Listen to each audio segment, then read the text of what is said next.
There's been a paradigm shift under President Trump in the Western Hemisphere in the last 14 months.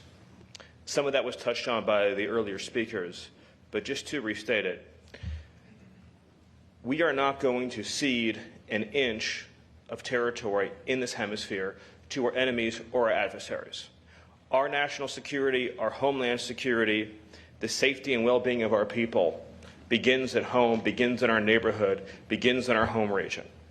And for too long, we have allowed foreign enemies, foreign adversaries, and enemy terrorist organizations to control territory and spaces in this hemisphere where they can project power, project threats, and directly threaten the lives of your citizens and our citizens.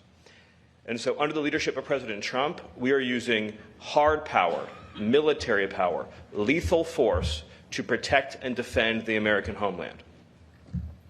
Not a single one of your nations should tolerate the existence of a single square mile of territory that is under the control of any entity other than the sovereign governments of your country.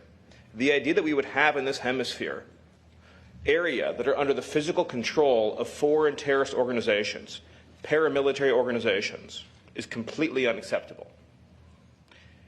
The cartels that operate in this hemisphere are the ISIS and the Al-Qaeda of the Western Hemisphere, and should be treated just as brutally and just as ruthlessly as we treat those organizations. What we have learned after decades of effort is that there is not a criminal justice solution to the cartel problem.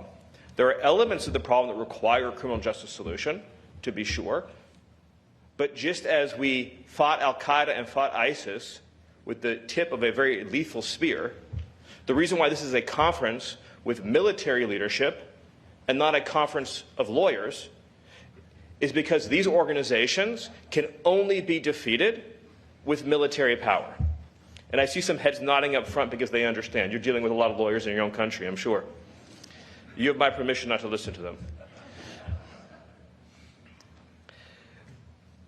The key condition of human flourishing, of prosperity, is order and security.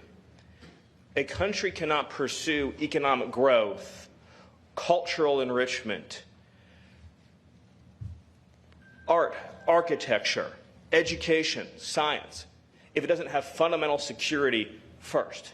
And for too long, we've been caught in a vicious cycle in this hemisphere where countries from Mexico down to the tip of South America do not provide their citizens with basic physical security. So those citizens, in search of economic opportunity, illegally immigrate to the United States. They pay the smugglers, they pay the cartels, who then grow richer, who then go more powerful. And then your countries, in turn, become poor because you've lost your citizens, you've lost your human capital, you've lost your opportunities to develop and to grow. So you get poor, the cartels get more powerful, nothing changes, nothing improves. You have to break that cycle. You have to completely sever it. And that begins by dismantling these organizations that deal drugs, deal violence, assassinate, extort, blackmail, and also traffic illegally in human beings. That is a form of terrorism too.